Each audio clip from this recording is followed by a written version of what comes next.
சொல்லப்பட்டிருக்கிற போல perfect timing, ஏற்றதான ஒரு சமயம், ஏற்றதான ஒரு காலம். நம்ம சொல்லுவோம் ஆமை சோத்திரம், ஆமாம் இப்போ நடக்கிற காரியம் எனக்கு விதிக்கப்பட்டது அப்படின்னு சொல்லுவோம். அதுக்கு இல்லை, இங்கே அந்த வசனம் இப்படி அது சொல்லலை. அல்லேலூயா, அல்லேலூயா, அல்லேலூயா. இன்னும் ஜனத்தார் சொல்லுகிறது போல நமக்கு என்ன வரணுமோ அது என்ன செய்யும், வந்தே தீரும் அப்படின்னு சொல்லுறதெல்லாம் இவ்வேத வாக்கியத்தில் சொல்லப்படுற காரியம் அல்ல. அல்லேலூயா, அல்லேலூயா.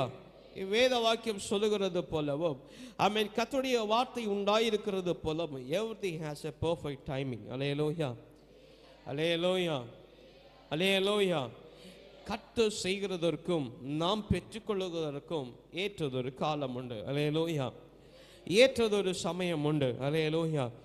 அதான் ஆமென் சோத்திரம், நாம் நினைக்கிறதை ஆமென் சோத்திரம் உடனே நிறைவேற்றி கிடைக்கணும், உடனே கர்த்தர் செய்யணும், நாம் நினைக்கிறது படி இருக்கணும் அப்படின்னு எல்லாம் நடக்காது. அல்லேலூயா, அல்லேலூயா. உடனே கேட்கலாம், பாஸ்டர் நாங்கள் நினைச்சபடி நடந்திருக்கேன், நாங்கள் நினைச்சபடி சத்தம் செஞ்சிருக்கிறேன், கொஞ்சம் அதை நிதானித்து கர்த்தர் உங்களுக்கு செய்ததுண்டானால் அவைகளில் தெளிவும் அதில் திருப்தியும் உண்டாயிருக்கும். அல்லேலூயா.